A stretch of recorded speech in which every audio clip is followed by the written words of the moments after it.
Praise the Lord. வாழ்வை வளமாக்கும் தேவ வார்த்தை ரூத்தின் புஸ்தகம் 2ஆம் அதிகாரம் 12ஆம் வசனம். உன் செய்கைக்கு தக்க பலனை கர்த்தர் உனக்கு கட்டளையிடுவாராக. இஸ்ரவேலின் தேவனாகிய கர்த்தருடைய செட்டைகளின் கீழ் அடைக்கலமாய் வந்த உனக்கு அவராலே நிறைவான பலன் கிடைப்பதாக என்றான். பிரியமானவர்களே, நிறைவான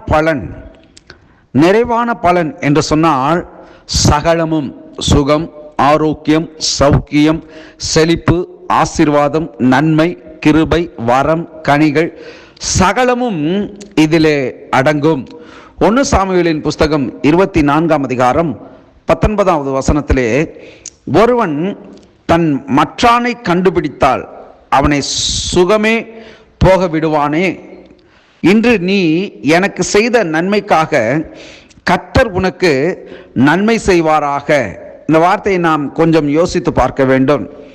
நாம் சில நன்மைகளை சில மனிதர்களுக்கு, சில நபர்களுக்கு அவருடைய சூழ்நிலையின் பாதைகளை அறிந்து செய்த காரியங்களுக்கு கர்த்தர் அதை நினைத்தருளுகிறவராய் இருக்கிறார்.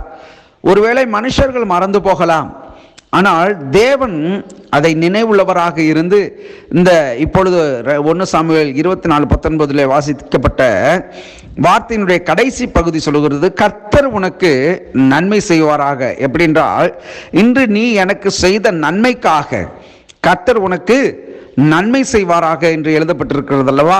ஆகவே நாம் செய்த நன்மைக்கு ஒருவேளை நாம் செய்த மனிதர்களிடத்திலிருந்து கூட ஒத்தாசை, நன்மை நாம் பெறாமல் இருக்கலாம். ஆனால் நம்மை படைத்ததான தேவன் நாம் செய்த சிறிய காரியமாக இருந்தாலும் பெரிய காரியமாக இருந்தாலும் அதை அவர் கணக்கிலே வைத்து திரும்ப நமக்கு அதை செய்து முடிக்கிறவராய் இருக்கிறார். உங்கள் வாழ்க்கையில எத்தனை நன்மைகளை நீங்கள் செய்திருக்கலாம். தீமையானவர்களுக்கு கூட நீங்கள் நன்மை செய்திருக்கலாம்.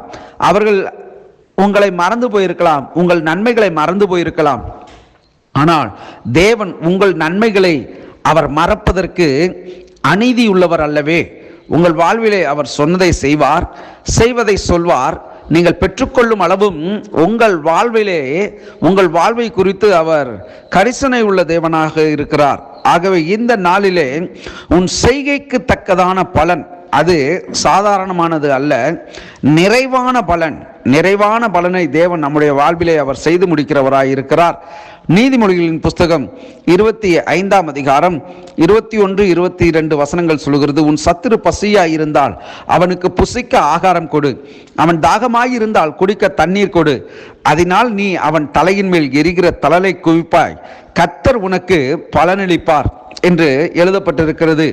ஆம், நான் முன்பதாக சொன்னது போல ஒரு தீயவர்களுக்கு, ஒரு தீமை செய்தவர்களுக்கு நாம் செய்கிற நன்மையை கூட அவர் மறவாதவராய் இருக்கிறார்.